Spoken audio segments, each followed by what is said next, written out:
Hello, welcome to another Talk Wildlife interview. And today I've got Merlyn Nomsa Nkomo, who is a conservation master's student at the Cape Town University, also a Mandela Road scholar. And the reason I've got her with me before I actually say hello to her is that I've read a couple of articles by Merlyn, which were really powerful. One in particular called The Achilles Heel of Conservation, which gives some real context to some of the potential pitfalls of doing conservation in Africa. So first of all, hello, Merlyn, how are you? Hi, Alan. I'm very good, thanks. How are you? I'm very good, thank you very much. Thank you. Yes, so I think what we'll do to put it into context, to start off, let's talk a little bit about your background and you growing up, because you grew up in Bulawayo, which is in Zimbabwe. So tell us a little bit, first of all, what was it like growing up in Zimbabwe? Oh, wow. Growing up in Zimbabwe was interesting now that I've traveled and seen different lifestyles.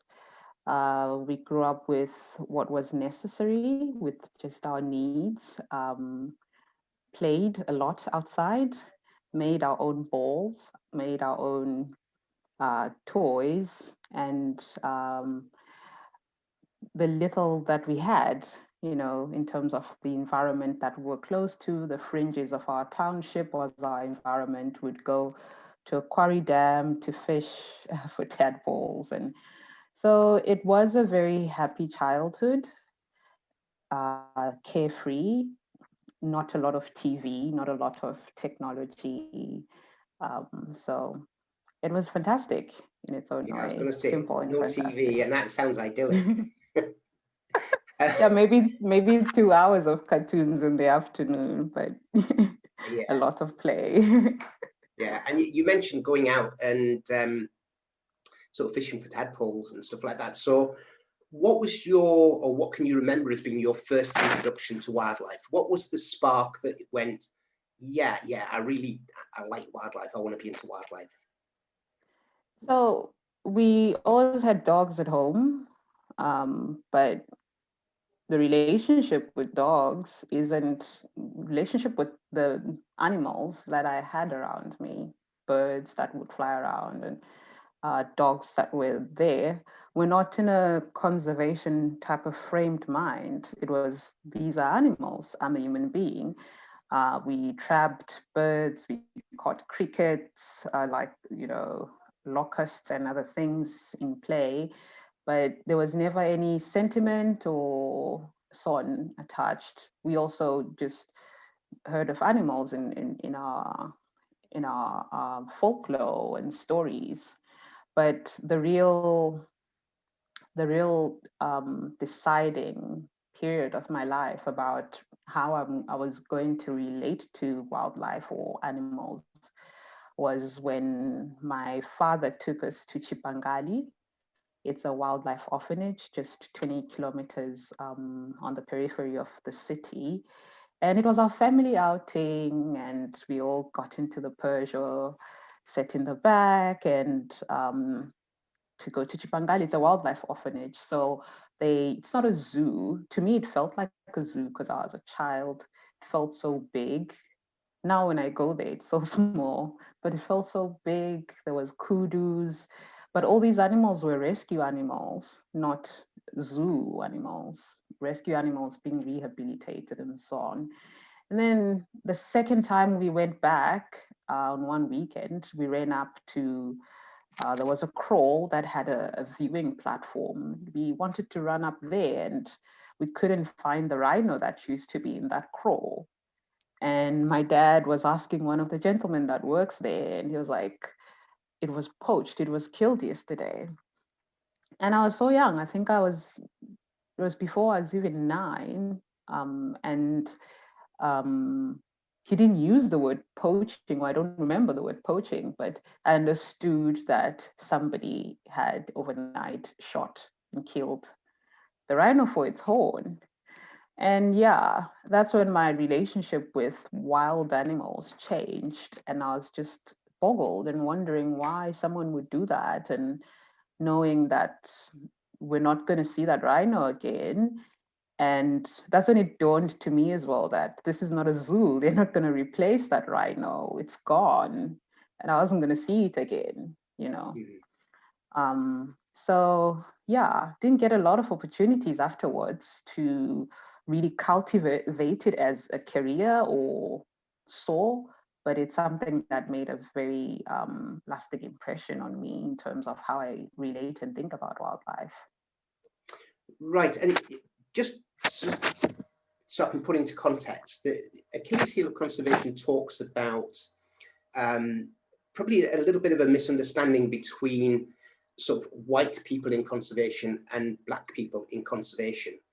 And then the other article that you wrote is called Culture in Conservation, which talks about sort of wildlife and the part it plays in black culture.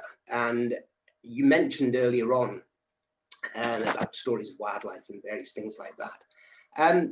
So what I want to do is I just want to go down that route and talk about that, because here you are, you've decided, right, okay, I've seen what's happened to this rhino, I liked wildlife, I liked animals, and all of a sudden there's a little bit of a tipping point where it goes from liking wildlife to thinking, well, actually, I'm not going to see this rhino again, this rhino's gone. And, you know, maybe sort of starting to spark a little bit about the conservationist in you. So at that point, how did you then go about getting to where you are now? Like, so out here, we just literally, I mean, you know, it's taken a lot of campaigning and a lot of years, but we are due in the next couple of years to launch a natural history part of the curriculum, which there isn't one in schools at the moment. And, you know, that it's astounding that there isn't, but there isn't. How did you go about it? You're a school child, you decided, right, okay, yeah, I want to sort of develop in this area. How did you go about it, first of all, at school, and how did you then build to get to where you are at university? So, well, we didn't have any such component in our schooling. We had environmental sciences from primary school as a subject and high school, and your career options. And not to blame the teachers or to paint a uni brush over the system, but children are also influenced by what they see. You know, I had periods of wanting to be a doctor, wanting to be a lawyer, but there were no doctors in my family, there were no lawyers in my family. In fact, there were never any formally employed, educated, if you could say, people in my family.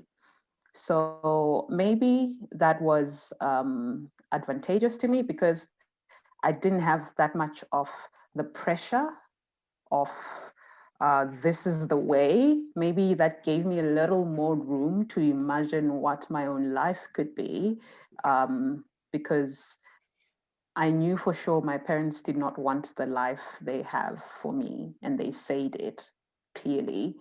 Um, and I had to find the life I wanted. Initially, it was art, and my dad was like, no, something more serious, something more intellectual. No child of mine is going to be an artist. So I also loved sciences. I loved biology. Sometimes with church groups, we would go camping. So would camp in rural areas, rural schools, rural areas. Though those would be religious camps, I got a lot of time to relate to nature and feel on a spiritual level, on a personal level, that this is something I love. Until I was 16, I decided I want to be an environmentalist, and I journal a lot. So I've read where I've written before that in 10 years' time, I want to be a researcher traveling the world. I want to be a photographer. I wrote a lot of very daring things when I was 16 that I didn't read again, but read again later, and I'd done them all. That's how intentional I was about getting into conservation. But it was all a very blind walk. I did not know that there was a program in my local university in Zimbabwe called Forest Resources and Wildlife Management, but I knew I wanted to do this. This is my passion. And when I found the program, I didn't know there was ornithology. I'd never looked at a bird. I'd never thought of birds, but I fumbled my way through until I became a raptor biologist, counting migratory birds on a lookout in the US. So yeah, I think it was literally something that was meant to be. And lucky enough for me, I didn't have too much guiding pressure. I could have room to find and discover myself. Right. So I just want to concentrate a bit, because you'd made this decision. So you loved wildlife and you wanted to sort of make that your career.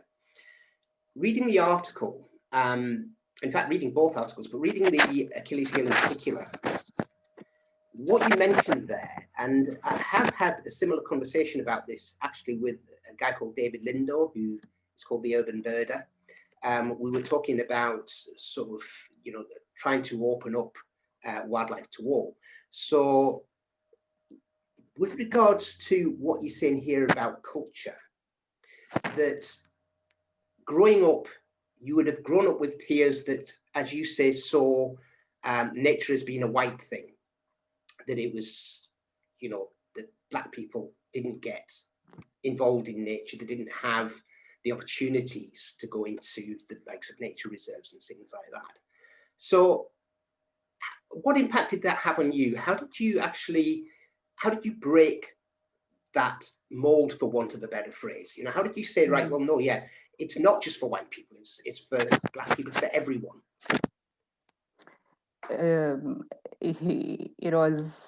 It was challenging in the first years. Whilst I'm very headstrong and I've developed a good, healthy self-esteem about myself and my decisions, when I was younger, I was very shy. And I remember being in my first A-level year and talking to some career guidance students from journalism at the university I ended up going to, and asking, I said, all the things you're telling us, I'm not really interested in. Is there a program at your university that speaks to environmental issues, wildlife, and so on? And then one of the guys was like, yeah, sure. There's a department called forestry. And this was my whole stream of A-level students. And when they heard the word forestry, they burst out in laughter. And I was so ashamed. They made fun of me. I was sat at the back. So it was a lecture room. I couldn't leave. I couldn't walk out. And they laughed at me. But sure enough, a year later, that's the program I signed up for. And I did. And why Black people feel that way about nature being a white thing, it's because of years of the colonial connotations that come with conservation, and for modern young Black people, only experiencing nature through the lens of what conservationists today are bringing, which is something on net geo, with a white person pushing the extremes, being an explorer, being the understanding one, being the empathetic one, you know, and Black lives and Black histories now being so removed and separated from nature and land itself. You know, so many, you know, with history, a lot of Black people were dispossessed and marginalized from these spaces. So it's a combination of just the everyday living of a modern young Black person, not having that access, not having that exposure, and just centuries of history that's either been erased, reported wrongly, or just ignored. Because when I was growing up, I was told folklore. You know, our folklore was not princesses and kings and lords. Our stories were about animals. You know, it starts as once upon a time, all the animals of the world. Those are the stories I remember from my childhood. They were never about princesses or rich noble people. And I would imagine I was 7 years old when I started hearing those folklore stories. And I would imagine all the animals of the world. And I hadn't seen a lot. I would know that there would be a rabbit and there would be a lion and an elephant. But kids in our generation are losing touch with that culture more and more. We lost a lot, but kids coming after us are losing more and more of that touch. You know, that's why I feel it's so important for cultures to be respected and cultivated and supported to continue educating people and strengthening the relationships of people with their natural heritage. Yeah, so because it's actually sort of quite sad, to be honest, to hear you say that. What can be done? So first of all, let's just go back. You know, you're talking about, I mean, you're clearly not old now, and I'm not trying to prize your age out of you, but you're not talking that many years ago where you were laughed at in class. So first of all, the question, has anything, or have you seen any change from then until now? Is there a change in attitude? Because you mentioned in your article as well that you were only 1 or 2 Black people in your course. Have you seen any changes since then? Is there a change towards sort of Black people saying, actually, no, you know, it's not just a white thing, you know, wildlife is for everyone and, you know, it needs conserving? The changes are there, but slow. And they're also sadly not happening quick enough, like, or the meaningful changes are not happening fast enough and in spaces that really, really matter, like decision making and so on. I'll speak from a micro level from my personal experience. Starting out, I would post pictures of me carrying a snake or holding a chameleon or holding a bird. And the comments on my Facebook from very dear friends and relatives would be stuff about witchcraft, or you've really taken this white people thing to heart, or you're, and it wouldn't be they would not be meaning, they would not be mean, if I can say, they would be admiring, but in a very isolating you way, in a very, you're very strange, we would never do that way. Some comments would be like, who's gonna marry you? Because you're so strange. And eventually, because I became a very outspoken person. I love education. It's a very big passion of mine. I started to educate, which is just because I network a lot and I make friends with important people. And then I realized, you're actually an important person. How about I get you in a room and you talk about this and I bring some people to be your audience. So I started doing talks on vultures and bringing my people from townships, from church, from all walks of life, really, after working hours, to sit and listen to these white people, these scientist weird Black people. And they would see other Black people who are getting into conservation and working in conservation. They would see me, who they know from home, from church, from other places, as the ordinary Black girl, and the things I get to do, and get a chance to hear me talk about why I'm doing them, get a chance to ask me questions. So my seminars, when I started doing them, became the first in the museum to just be full, you know, people standing because they've run out of chairs, and they loved to have that interface and learn. So I did see people's attitudes on my personal micro level started to change. And some friends I've taken out birding or who've discovered my passion for wildlife have also just, oh my word, I wish I had known there was options like this. The way I love wildlife, the way I feel when we do this, they start to look for opportunities to be part of it in any other way, which is I now have a club they're part of. Some people just researching and looking for. But on a macro level, a lot more people are enrolling into wildlife courses in Zimbabwe. A lot more people are getting into hunter guiding, and just the green economy, though it's starting out. But it's not fast enough. There isn't enough support. There isn't enough people with their hearts in the right place or with that visionary attitude to where we want to get this to go. There's not enough of those people to help the process along. So, yeah. Right. Okay. So you mentioned your audiences, your seminars. Mm-hmm. Are the audiences there mixed? Now, when I say mixed, I don't mean black and white. I mean, are they mixed with regards to age group? Because clearly, education has to start. I mean, I am an education officer, and yeah, I talk to a lot of kids. But the parents of those kids and the grandparents of those kids also need to be educated in order to be able to nurture those kids coming along. So the audiences you get at your seminars, are they sort of a mix, or are they predominantly young people? What do you find?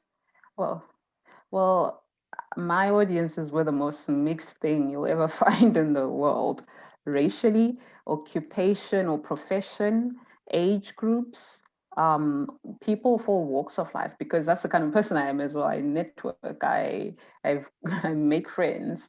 And also, I also come from a culture of support. I'm sure as somebody who lived in South Africa, about Ubuntu. Umuntu ngumuntu ngabantu. A person is only a person because of other people. So my dad's friends at work would know I have a seminar. They would all come. The other people working under them would come. My mom's friends would come. Their kids would come.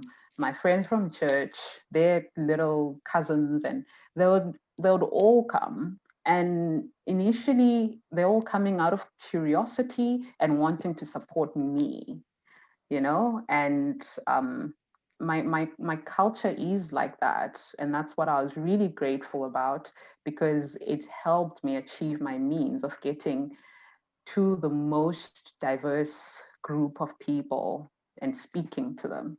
The white front would be the friends of the museum, the people that know my professor, or the people I've interacted with at the bird club. And now they have to be in a room together and all talk about their opinions and feelings and what they know about the topic and what they don't know about the topic. And I would be up there being the only person who doesn't care who or what or where you're from, uniting it all and talking about birds. So I have done specific talks, and when I did specific group talks, it was for kids. I did a book reading. It was a children's book reading at a museum, sorry, at the library, the public library. That was the only very specific, going to school groups. And yeah, that was also very fun. The museum was very supportive of me. They gave me a mount of a martial eagle. I initially wanted a vulture, but that's a different story. But I had a bird mount, and kids, very young kids, one was as young as 1 year old, were seeing this bird and were just bamboozled out of their minds. They were wanted to touch the claws, they were scared.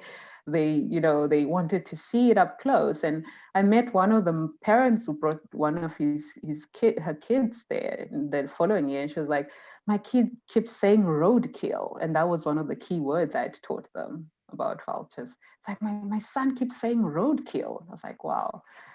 So I have done very diverse audiences, and that's the most enjoyable thing. Right. Okay. And so, I mean, obviously, you're doing some great work, but you're only one person.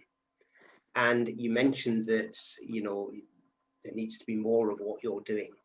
So from your point of view, what do you think the changes are that need to be made in how, for instance, a conservation organization operates within a country?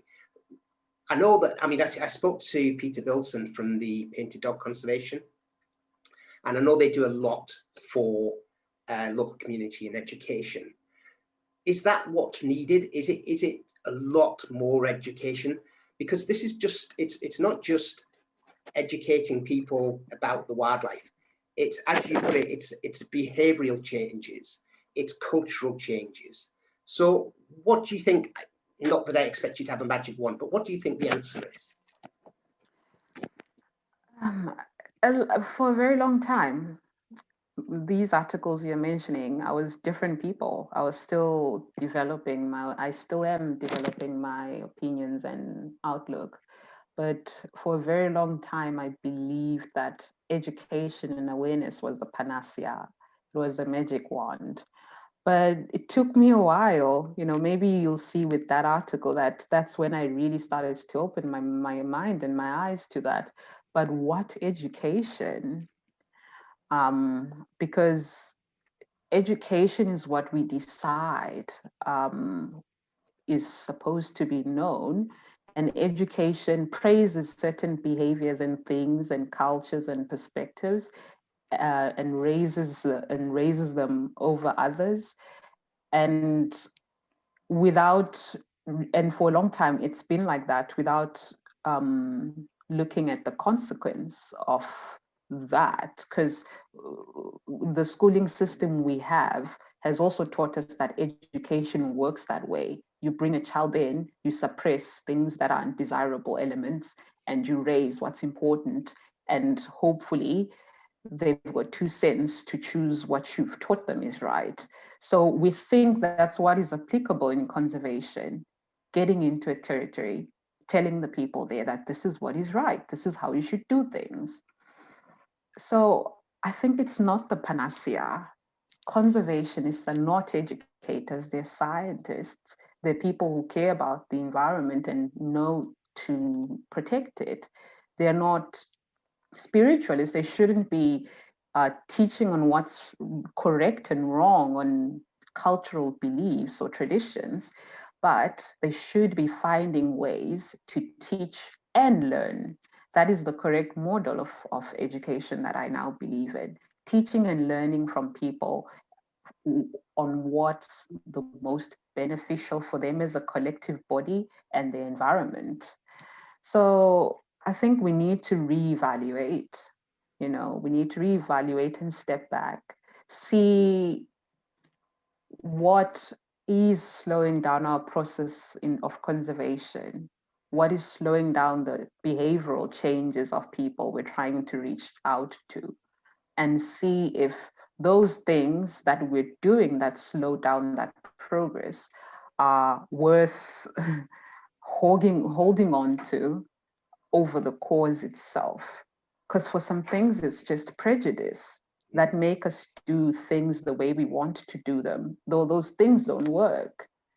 And if we let go of those prejudices, things would move even smoother. If we want it, sometimes it's not learning from the communities, it's wanting to walk in, waltz in, tell them what to do.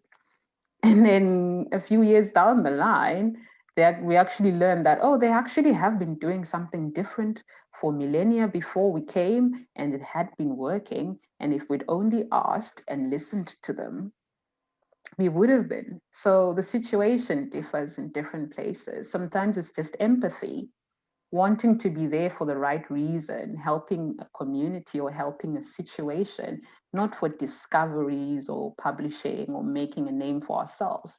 Because a lot of conservation feels to me like people wanting to climb a figurative Everest. They will take the route that gets them to the top. They will not be dealing with local situations that are perpetuating the problem. They'll be fine reporting on it or picking whatever advances their careers. So it's different. it depends on where one's working, the problem one's working on. But it really starts with humanity, having humanity. Yeah. So pretty much a two-way process, and that may be, I don't know, because I've not worked in Africa as a conservationist, but that may be one of the shortfalls where, like you say, it's all very well going in there and saying, well, here are some vultures, and I'm coming on to your other article now, but here are some vultures and they need protecting. But they need to understand how that particular species fits in with the culture and what is actually happening around the vulture's territory. I think you mentioned in this one, actually, in Achilles about, coming from, say, England. If I came over as a conservationist, I wouldn't know what it's like for an elephant to have stolen my crops, so to gone into my crops and ruined my crops and therefore made my family go hungry. Is there, in fact, I think where I'm going with this is actually it's two-way education process. It's not somebody from outside of Africa coming into Africa and going, these need protecting, therefore this is what you need to do and this is why they need protecting. It's going in and saying, well, tell us how you're living with these creatures and how we can work together in order to conserve them. Is that something you don't sort of correctly? The thing is with wildlife and a lot of things that are African or from the global south, it's open source, community resources, global resources. Although the same should apply for the global north, it usually doesn't. So we find ourselves in situations where Europeans have rights and say, which is cool, which is fine, but it creates a relationship where the voices of the people that are affected the most or should have the first say are stifled, are trampled on. Sometimes never even, what's the word? It's escaping me. Considered, some conferences, some huge sessions can be done, dusted and sealed, talking about territories where the people there are not consulted or invited to the table. I think conservationists who are passionate about African wildlife need to understand that Africa isn't just a location on a map. It's not just a point on a map. It's a home. It's a home to not just the wildlife that they love. It's a home to the people. And it's their natural heritage. Their people are not barbaric or senseless. This wildlife is our natural heritage. It's our totems. We bear surnames that have got clan praises and totems named after a lot of these animals. And it's in our historic and ancestral interest for these animals to perpetuate and to go on. So the prejudice really that a lot of people approach Africans or third world countries in conservation is what makes things unsuccessful, makes work unproductive. Talking to people, to learn from them, not to tick a box, not to tell them what to do, talking to people to reason with them, and not to make a mockery or folly of their beliefs or their ways of living in life. I mean, hell, every community in the world comes from that. But just some communities have their beliefs or histories respected above others. I will give you an example of the time I did vulture awareness talks at the Zimbabwe International Trade Fair. I had this brilliant idea. I grew up going to the trade fair. Everyone, Southern Africa, comes to the trade fair to set up exhibitions for their businesses. And I just thought I could set up a stand and talk about vultures. which was, going to stand out, which is exactly what I wanted, to stand out. So back to that vulture mount that I wanted to have at the kids' talk that I no longer had. I got a vulture mount and there was marabou stock mount just for ambiance, because I was just going to have one bird. And I was given some lodgings in a passageway, tiny passageway in the stand, the permanent stand of the National Park, Zimbabwe National Park Authority. And over 5 days, I spoke to an average 1,000 people a day, because I was standing in the passageway and business people, then it opens on the third day to the public. And it's just people bringing their kids to learn about companies and see all sorts of displays. So it's just random people coming. And the Zim Park stand is just these busts of trophies, and it's like a nice museum-like scene, and people bring their kids, to see that, to have a feel of what it is like in the bush. And I was there being like, do you know what a vulture is? To everybody, literally, I was a broken record. And 90% of the people, and this was the most diverse group of people over 5 days I'd spoken to. These were business people, Zimbabweans, internationals, children, families, school groups that were passing through, and over 90% of them had opinions about vultures, but had never seen what a vulture looks like. And I had a mount there, and I was talking about vultures, handing out booklets to kids and flyers to people. I'd made a flyer, translated it to the local languages, which conservationists don't think about. But I knew what it means to me as a developed person to read a flyer about conservation in my language. And in that flyer, I spoke about legislation, because I need to know that this is illegal, and this bird is also protected by the law, because that information is not information that is out there. A lot of information about the law and how it works and protecting, even legislators themselves do not know the law of conservation laws and policy. So I was doing that and talking about that, and people would be just amazed. Even just the parks staff were amazed. They knew nothing about vultures. They were asking me the basic questions. And going to your question about talking to people, the gospel I was preaching at the time was, vultures do not have any powers. They've got a very good eyesight. So traditional beliefs are very wrong. Vultures have got long distance sight. They see a carcass from very far away. And then people start thinking, they dream, blah, blah, blah. And people are like, listen, go.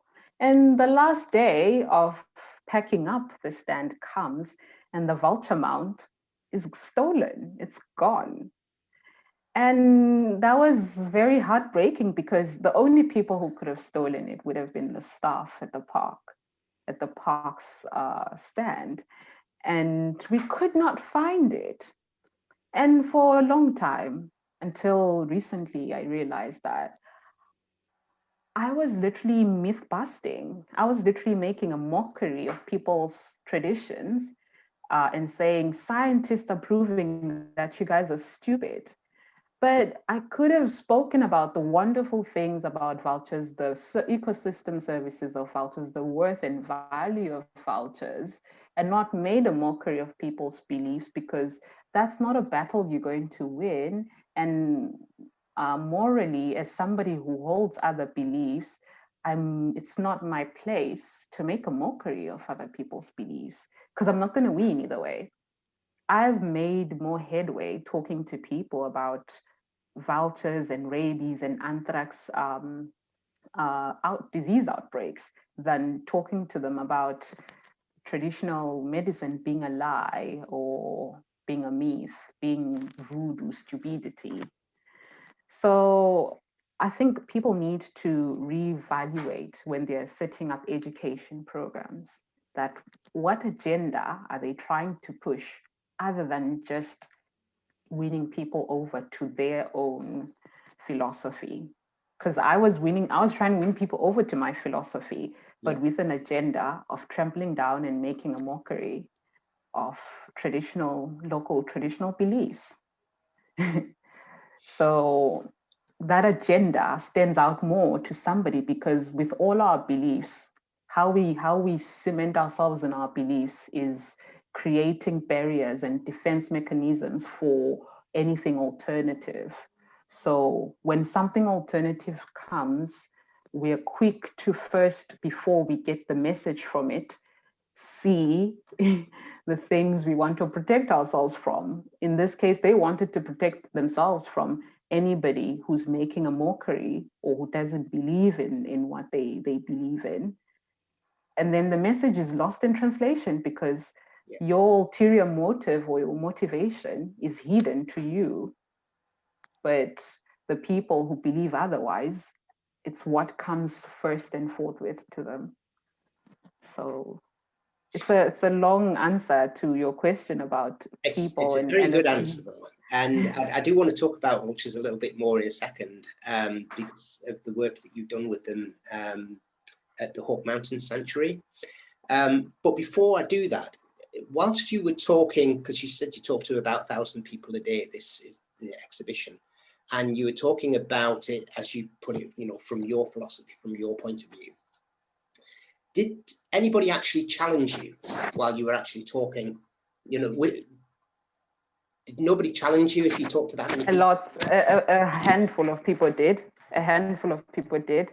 And the most memorable one was a policeman. And he was in civilian clothing with his,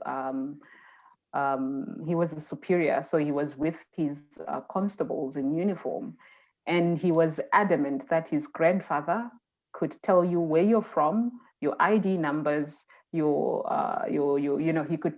see into you and your life, because he was a Nyanga, and he knew that information from using Vulture medicine. So with that person, I had to approach them from the actual perspective of, but what's the point? I had to talk to them about, fine, you believe that very strongly and you've seen proof of it, but what is it worth when you weigh it with the potential losses? So I had to respect his account at that point. I had to respect his account as a grown man who believes in this, and debate with him on a level of, but ultimately, what is the point of knowing somebody's ID numbers, and if it's not going to protect you from your own death and telling when you're going to die or make you live longer, and also if it's going to make a whole population go extinct. So there were people that openly challenged, but not in a vicious way, in a, you don't absolutely know what you're talking about. We've experienced this. So yeah, there are people that challenged it openly. Okay, so let's stick with vultures for a second, because those beliefs have been there for centuries. And, vultures have lived alongside those beliefs. Recently, though, vultures' numbers are declining massively across Africa. And I know that you've worked, because you mentioned before, at the Hawk Mountain Sanctuary, and you work with vultures. So where and how has that change happened? That all of a sudden you've got this culture and belief system that has sort of coexisted with vultures thriving and doing fine for years, but all of a sudden vultures are in significant decline. So where has that all of a sudden come from? Yeah. I'm smiling because this is always an exciting question. I don't absolutely know the answer to it, but I've got my theories. And just from that question, I've had the intention of writing about, hopefully, a book about the evolution of culture and those implications to conservation. I've spoken to a few people I made friends with who are in traditional healing, and just to ask them, do you know this species of bird? What do you like? What would you like from it if it's something you use, and so on. Battlers have got their own significance, and vultures and so on and so forth. And just before I wrote that article, I'd spoken to a traditional historian expert, and he opened my eyes so much to how the Africa and tradition of Africa as it is now is very different from where it comes from, and it's motivated very differently from what it used to be. The world has changed. Africa has gone through a lot, and like I told you earlier, that the folklore I used to get, the children these days do not know. Children these days are told about a tooth fairy. I didn't grow up knowing about a tooth fairy. I grew up knowing about Umzwazwa, the yellow-billed kite, in terms of disposing of my teeth. So a lot of oral history is being lost. Any history being passed down is being reported on a Western culture, westernized opinion or view. And the motivations of whatever cultural behaviors or rituals left are very markedly different from where they originated from. Vultures were for divination, as far as my understanding and discussions with healers and historians. They were used for divination, and different parts were used. And although they'll not what's the word? They'll not share the information how they would get them. They had ways. It was not poisoning. It was not these massive, massacres of wads of birds like this. And when you hear about how they would harvest anything from trees to wildlife, it was very respectful and reverent, because it's not just tradition and rituals, it's spiritual, it's respectful. And they were used for divination only by traditional healers. So it's been commercialized a lot, to a point in Zimbabwe. The betting association or board or sorts approached the BirdLife partner in the country to ask, could you do some research? Because we're seeing a lot of muti being used on our betting floors. It's so commodified now. It's no longer about divining one Nyanga who you don't choose to be a Nyanga, and it's not a commercial enterprise if you are. But now even I can get something to see into, my exams and do well. It's now commodified. My motivations are now different from what the regional people who believed in the culture and practice it did. It's now for selfish greed and, getting ahead in Western society, if I can say. So the relationship of the majority African with his tradition and culture now is now very consumptive and commercial. It's not like a visiting to get what can get me a little ahead or give me more edge in this westernized life. So it's very interesting. It's very interesting, and it's something I would really like to research and write about seriously. Yeah. So you talked there about sort of traditional medicine, but traditional medicine, it can't be responsible for the sheer quantity of vultures that are being persecuted at the moment. What we sort of hear over here and we read about is that it's to do with poaching. Is that the case? Is it as simple as it's, you know, it's the poachers killing? What other means are there that you know, is having such a detrimental effect on the vultures?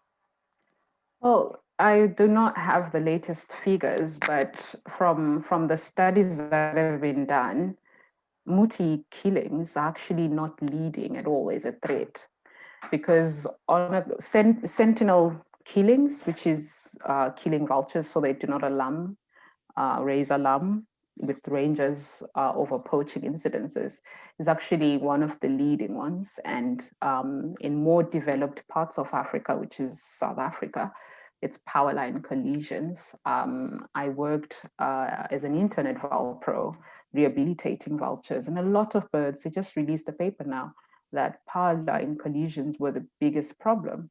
Sometimes it's accidental poisoning, indirect poisoning by farmers who want to catch a jackal or caracal, and vultures get to eat that poisoned bait. So Muti killings are really not leading the pack in terms of, because even on a carcass of on a dead elephant carcass where vultures are poisoned, out of 200 or so, it's usually just maybe less than 10 vultures that would have been harvested in what looks like Muti, where it's happened. So it's not leading as a not, and it's also not to say that it's not something we should be concerned about, but the concern is just that the reporting should be mindful of facts and not the feelings involved in just how horrendous somebody feels that other people believe in something like this. And, you know, I personally do not subscribe to some of those beliefs at all. But being an African, lately I've had to learn to respect those beliefs, not because I subscribe to them, but because respecting them is respecting my identity as an African, which is not respected a lot in the world, you know. So yeah, it's not the leading problem in terms of declines of vultures. Poisonings, for whatever reasons, which I state with the different reasons I stated, and power line collisions. Those are the biggest. And this applies to most species, decline, habitat loss and transformation. Vultures do not hunt. Vultures, in most cases, need a specific environment to nest successfully and raise young, to find food. And that food is being affected by conversion of land for agriculture, resorts, you know, a lot of things that are happening on the land. So conservation of vultures is important on a landscape level. You know, changing, you know, bush encroachment itself can obscure the view of vultures from finding, you know, their prey base. Not only just that, but exclude massive herds of that prey from the environment. So starvation, land conversion, and habitat loss is also another big threat. Yes. Right. Okay. I want to bring us sort of full circle a little bit now. In fact, there's two things I want to finish off on. First of all, I want to talk about your personal aspirations for the future in your career in conservation. So that's the first thing I want to talk about. Then I want to talk a little bit about the Matabele Chirpers, just to give some context to them, because I mean, it's a fantastic name for a start. But first of all, let's talk about, because you've clearly got some very strong and balanced views. And that's the important thing, they are balanced views on conservation and culture and how the two should work hand in glove. But from a black person, and not only a black person, but also a woman in conservation, because there's been a lot of talk, I don't know whether it's been over there, there's been a lot of talk in general about women in science. So from your point of view, what are your personal aspirations for the future? And how do you find working in conservation as a Black woman? Firstly, the women part is, there is a lot of talk and it's very important. It's just maybe the way I was raised. For a long time, there was just 3 girls in my family and my father had to be the only man. And I do not bear a gendered view of the world because I had to grow up both a brother and a sister to my siblings, and I never got treated differently to, or I never allowed myself to be treated differently to men. But the world at large pays women less money or treats women differently. I have to think about my life as a woman in conservation. What happens when I want to settle down and have a stable job and income or have children? I have to think about how the space is permitting for women to be in it and make an impact. I think a lot of work needs to be done there, and not enough people, especially in the African context, are talking about it. And also, I also feel that, you'll forgive me, you speak about culture a lot. I also feel like it's so slow in Africa looking at the gendered view, because Africa is mostly, in most industries, operating on a westernized cultural lens, such that people who have to put on this white Western culture to get into a field cannot keep it up in their social circles and their life. So instead of wanting your field to be accommodative of that in your culture, marriage is important, childbearing is important, supporting your family is important. Instead of demanding that the field be accommodative and supportive of that, women tend to just feel like, maybe this field is not for me. Maybe I should just be a teacher or do a regular job like other people. And then this perpetuates that this is a white people space, people that can afford to live off of family inheritance or something like that, or travel the world and marry late, or, because some of those things, all those different nuances, like some of those things, it's very nuanced, but ultimately it boils down to cultural values, the people you go back home to, the people who accept you back when you've come back from who you decided to grow up and be. So I think, as a Black woman, I would like for conservation in the future to be open and accepting of different ways of life. Um, it's going to make everything easier. It's going to make everything bearable. And by different ways of life as well, I mean, the research camp, as a group, should not be a space that feels unsafe for a Black person, because a lot of Black people feel unsafe, and they don't say it as, it's just maybe these words are used in facilitation spaces, safe gives the impression of danger, but it's unsafe in a space when you have to constantly deny yourself in terms of your culture, in terms of the conversations that are always rotating. They're very Western, they're always very centered around the lifestyles of the people that are there. And if anything African is spoken about, it's in a, oh, like it's like a mythical story that's been told. I'll add that one to my hat of stories I can pull out for to be interesting somewhere else, but it's not it's not received in a way that the white counterparts are really interested in wanting to know and wanting to learn from that thing that you're saying about a tribe in Namibia, So you feel those tensions. You feel unsafe in that space or uncomfortable because you cannot be yourself.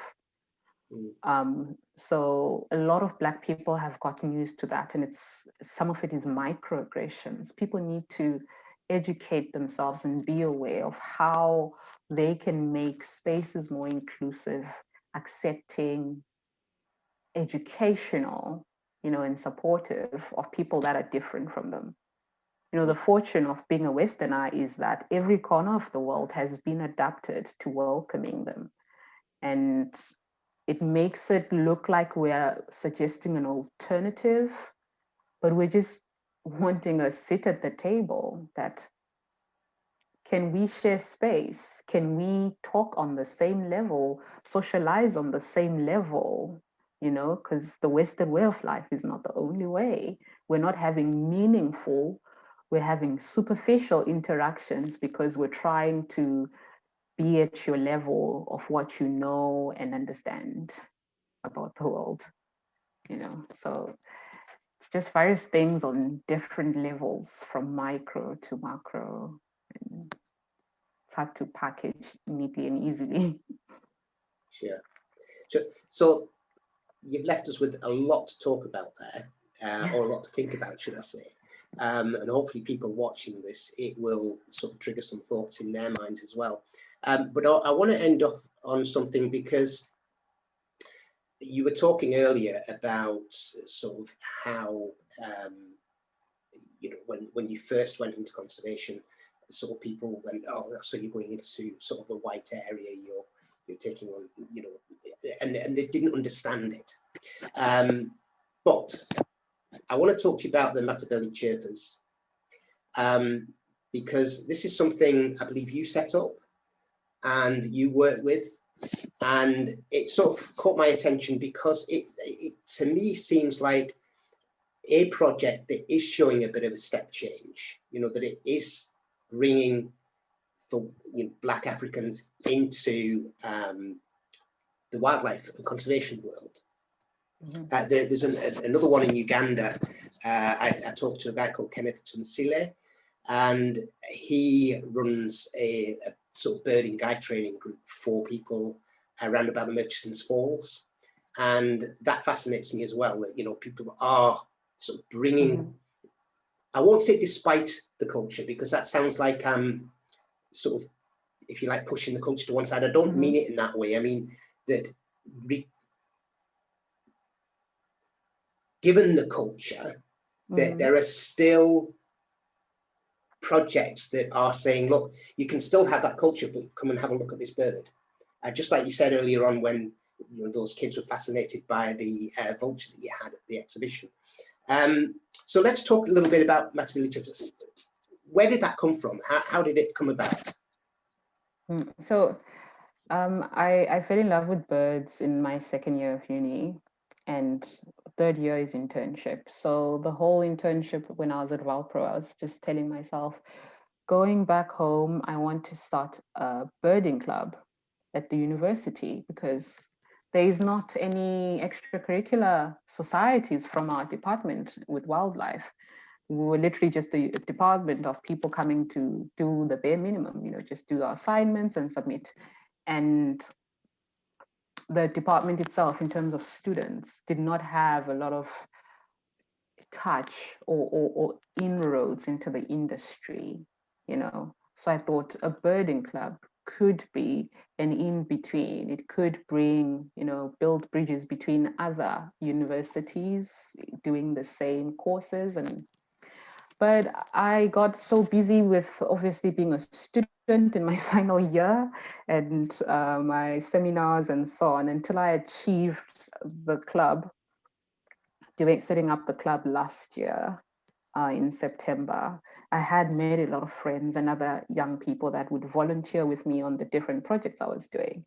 But I decided, let's make it official. Let's affiliate ourselves with BirdLife Zimbabwe, be a youth chapter in Matabeleland.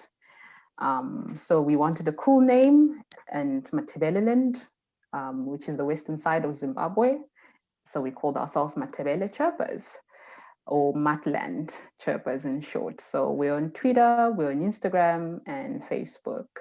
So it's just a group of young people. Some are university students, some are working, some are just high school kids who join the club and pay a subscription fee for the year and commit to creating outings and opportunities to bird and learn.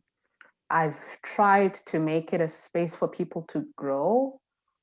So I'm not trying to impress my passions and my direction on them. So I've mentored different people in there. In the past year, having started the club in 2019, I'd been the center of driving it. And unfortunately, I had to move to Cape Town, but I was doing it remotely. I was a patron, not knowing what I was doing, but I knew what I wanted to do. And I've mentored different kids in that club, some of them moving from high school to choosing the very degree I chose, and doing so much better than being so clued up in their first year. I envy them. One of them is a boy called Kelani Moyo. I could give you his handles. He does the most amazing photography since he joined us, and his brother is a friend of mine, who was like, my brother loves taking photos, he loves birds, and you're the only person I could think about who could help him out. And I was so jealous of this boy because I wished that somebody could have put me in touch with someone when I was looking for my degree. And now his photography is just amazing. And he's part of the club. He's one of the people is a lady called Joanne. She's graduated from the same course I was at. She loves GIS, and she's now working to set up initiatives on recycling waste. So they've got very different interests. They're trying to start up, a few members are trying to start up a eco tours to the neighboring Matopo Hills, the closest national park, Matopo Hills National Park. And in a country without employment, it's hard to keep telling kids, bird. And if they can find a source of some income through what they love to do, what they got into to get away from those stresses, it's even more joyful for me. So it's a relatively new club. I'm waiting for when we can say established in 2019. And it sounds like, whoo, that was a million years ago. But it's a very young club, but the steps we've made moving forward are incredible. Happy the kids are still around, making it work even when I'm not there. Going out, they're not going out to parks and going on big camps. They're literally going to the local park in the city, or neighboring in their back gardens, and coming with such cool pictures. And from those sharings in the WhatsApp group, they cultivate the interest of new members. They cultivate the interest of people following us on Instagram and Twitter. So yeah, I'm so excited about the work I could do with them and the stuff they could achieve, because they're such brilliant minds. Excellent. Well, you've certainly, as I say, you've given us a lot to think about. You've got some very powerful views, very balanced views, and clearly you are, for want of a better phrase, putting your money where your mouth is, because you've already got involved with Metabolic Chirpers. I know, and I'm not going to mention what the project is, but I know you've got a very interesting project coming up. Hopefully we'll be able to talk about that one in the future as well. Maybe I'll be able to come over and actually visit you and talk to you. But yeah, so it's been a really, really insightful interview. So thank you ever so much. And I will definitely be speaking to you again in the not too distant future, because I know you've done some work with Southern Ground Hornbills, and we haven't touched on that in interview. So what I'll do is we'll arrange another date and I'll talk to you about them as well. But for now, Merlyn, thank you so much for your time. Thank you so much, Alan. It was such a fun talk. Thanks. The time has flown. Yeah, it's now 7:25 at your side. I'm joking. Yeah, I did tell you that I waffle a lot. You sure it was not me? All right, Merlyn, thank you very much. And I'll speak to you. I'll drop you an email about the hornbills and speak to you then. Thank you. Thanks.